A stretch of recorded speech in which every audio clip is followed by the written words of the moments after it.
What's up, everyone? Welcome to another episode of the Milwaukee Sports Performance Podcast. My name is Dr. Michael Falk, and I am going to talk to you about the 5 most common golf injuries today.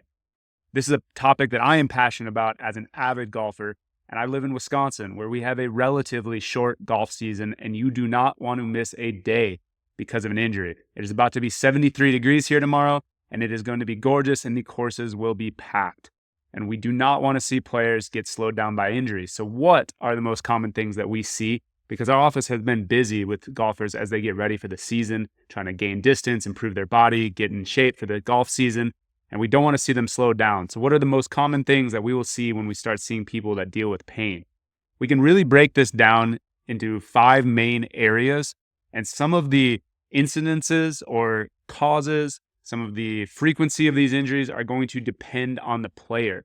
We are going to see different patterns of injuries in very talented, low handicap or professional players compared to higher handicap amateurs players that might not be practicing as much, might not have as good a mechanics. So we can see different reasons for these injuries, but the parts of the body are going to be relatively the same. They might be distributed slightly differently amongst different skill levels and ages of players. So by far and away, the most common injury that we see in golfers is low back pain. You can look at the statistics of this online. There are going to be a variety of studies that look at this, but somewhere in the range of 24 to 38% of players in a given year will report playing with low back pain. Over the course of a lifetime of a golfer's career, this is a lifelong sport. About 68 to 73% of players will at some point in time deal with low back pain. So it is very, very common. Almost 2 out of the 4 people in your foursome on the first tee will either have or recently have had or have a history of playing with low back pain. It is something that we want to see them take care of.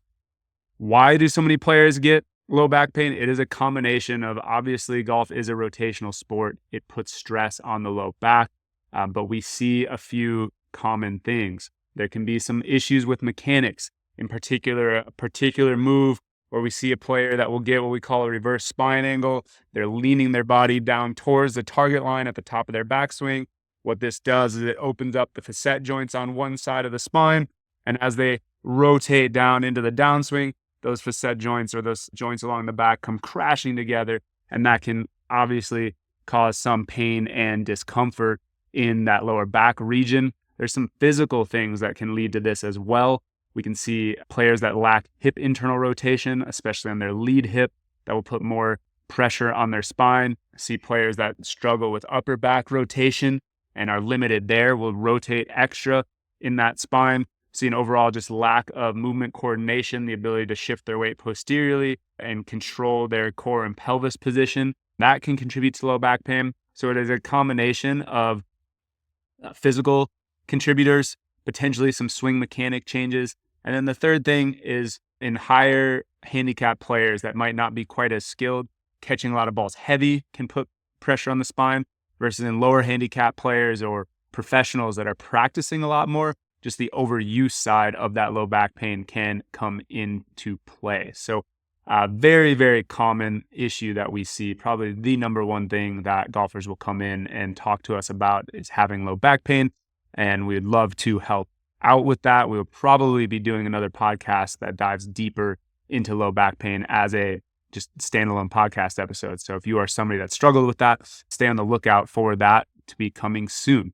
The second thing that we're going to start seeing is arm injuries. Okay, we can really break these down into 3 areas. So the arm is going to be 3 of the 5 most common injuries that we see. How these get distributed and the frequency are going to be dependent on player skill and calibers. Overall, it is going to be the wrist, the elbow, and the shoulder that we see with players. Okay, in professional and low handicap players, we are going to see a lot of wrist issues from overuse potentially and just over practice. So that is going to be common. They have very good grip strength, so it's not quite as hard on their tendons, but they just practice a lot. And so we can start seeing players that develop wrist pain and injuries and issues. In particular, this can be a very hard injury to come back from. Jordan Spieth just had surgery this year, recovering from a tendon sheath issue that was sliding in and out of joint. A lot of players will deal with an issue on the outside of their wrist called their triangulofibrocartilaginous complex, or TFCC, if you can't say that word combination like I'm struggling to say. We see a lot of players that will deal with issues and pain there. It can tear and have pain and problems. That can be a very, very significant injury for players. In amateurs, what we see that have wrist issues, the most common thing is they're, again, catching shots heavy. So taking a lot of turf. We'll see this more in the winter when players move inside. They're hitting off mats more. So hitting the ground harder is just going to be harder on the ligaments, joints, and tendons surrounding your wrist in the amateur player. So it can be a little bit more of a skill issue. Once we get on the course, the other issue that's going to come up a lot is hitting some object. So you're in the rough, you're trying to get out, you hit a tree root that you don't see, something like that. Those acute issues are going to be potential cause of some of these injuries in the wrist that we see. The second area, moving up, is going to be in the elbow. Most common in the elbow that we see are going to be a tendinitis or tendinopathy. So either on the outside of your elbow or the inside part of your elbow. Okay, the outside part of your elbow is surprisingly going to be known as golfer's elbow, So the outside part of your elbow, that injury surprisingly is going to be known as tennis elbow, even though we do see it quite a bit in golfers, whereas the inside part of your elbow is going to be known as golfer's elbow, and that's just going to be a tendinitis on the inside. We really treat those both the same way, and we see similar causes. So largely, those are going to be from overuse, can be from practicing a lot. In amateur players, one of the things that we notice is just if you don't have as much grip strength, it's going to put some more. Every swing is going to be a little harder on your hands and those muscles on the forearm to just grip the club. When we look at professional players versus amateur players, their grip strength is exponentially harder. So if they're squeezing the club at 30% of their max grip strength effort, an amateur that would hold the club with the same pressure in the grip is probably holding it at 60, 70% of their max grip strength. Every single swing is just going to be a little bit harder. So when we see these tendinitises or tendinopathies, they respond really well to rehab, a little bit of rest, potentially using a strap, but then an exercise routine to actually start strengthening up the forearm muscles, strengthening up the tendons to make every swing easier so that we don't experience that same pain and overuse injury with those tendons. Additionally, we see some swing inefficiency. So if you are not using your lower body effectively during the swing, it's going to put more stress on your arm to get the club to catch up, flip the handle, those types of things. So there can be some mechanical issues that will increase the stress on your arms, which will put more pressure on those tendons and could lead to some of these tendinitises and tendinopathies in the forearm. So golfer's elbow or tennis elbow is going to be the second area in the arm. And lastly, it's going to be the shoulder. This can be interesting. You can develop shoulder pain from playing golf, but I've personally found a lot of times it's actually that players will have shoulder pain from other things and bring those painful conditions onto the golf course, or bring the range of motion limitations onto the golf course where they don't have good mobility. Now they're trying to swing. They're really trying to force their arms to get into certain positions, get the club in the right spot, get it to drop down in the slot. And if they don't have the mobility, the range of motion, the strength to control it there, it's going to start being painful. But many times those restrictions are coming to the golf course with them, not necessarily just happening from playing too much golf. Now, we could develop some type of rotator cuff tendinopathy, some type of shoulder impingement from playing a lot of golf, a lot of practice. Again, this is going to be another area that if you're taking a lot of turf interaction, hitting the ground, taking a lot of turf interaction and hitting the ground heavy, that we can see it have an effect up into the shoulder and be painful in that area. The shoulders are going to be another really common one. We need to get that club up overhead, be able to control our shoulder position as we go, and then be able to externally rotate and let that club drop down into the slot and then cycle through the golf ball. Once we move out of the arm, now we're going to go and talk about the hip. And this is going to be the fifth most common area that we start seeing a lot of pain in golfers in general, and that we want to be mindful of. So in the hip, it is critical for rotating the pelvis, shifting our weight, both turning into the backswing and the downswing to have good control of our hips.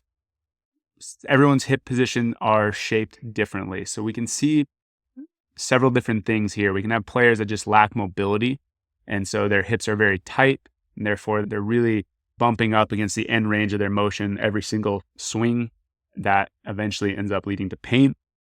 We can also see players that will bring old injuries to the golf course with them, where they had something called femoral acetabular impingement, or they had a labrum tear that's been bothering them for a while. And now when you're playing golf, it's just irritating an already existing injury, and that can happen. And then finally, golf is a walking sport for many people. There is a cardiovascular walking component, whether you're in a cart, push cart, carrying your bag, but even if you're driving in a cart, you're still walking between shots, walking to the green. So there's a lot of movement that way. And we can see just some pain that is more from the actual walking side, where we can deal with some tendon issues. We can deal with just some joint soreness from the overall amount of movement. If you're walking all 18 holes, it is not uncommon to cover 5 to 7 miles in a round. If you carry your own bag or push your own bag, that's like doing a sled push for 5 to 7 miles, or doing a ruck walk for 5 to 7 miles. Many players that maybe aren't as physically active and don't have just an overall good capacity that's built up over the off season. Now you go early into the season, and just that amount of walking can really irritate some of these joints before you even start rotating and flexing and extending the hip there. So we can see a lot of discomfort that pops up in the hip, either from joint related soreness or more of a tendon overuse injury. So those are going to be the five main areas of pain. And also talk about kind of 6 major causes that can contribute to this. And I went through this a little bit as I went through the individual injuries and things like that. But in general, we can see a few things. So there can be a body-related issue, a muscle weakness, a joint restriction, a limited range of motion, poor control over a movement pattern. So we can see just some poor body movements that are contributing or leading to these injuries. The next potential cause is poor swing biomechanics. So inefficient use of your body and inefficient patterning is going to put more stress on certain areas. Again, with that low back, we can see the reverse spine angle that can cause, or reverse pivot that can cause some of the discomfort on the right side of your low back in a right-handed player. With the elbows, we can see poor use of your lower body that puts more pressure on your upper body and puts more force into your upper body to get the club in the right spot on the downswing. We can see, especially in really talented players, but potentially in amateurs as well, we can see overuse injuries, just too much practice. This is something that I see a lot and talk to a lot of players when you really start breaking down your round. If you look at, I'm going to shoot, we'll say 85 or 90. Okay, let's look at it and say, okay, I'm going to only hit, typically in an 18-hole round, 14 drivers or 14 long tee shots. I'm going to then hit 18 approach shots into the green. Okay, so just there, that's only 32, 33 shots, give or take, depending. Maybe you're going to hit a 3-shot par 5, so maybe it's 36, 37 shots.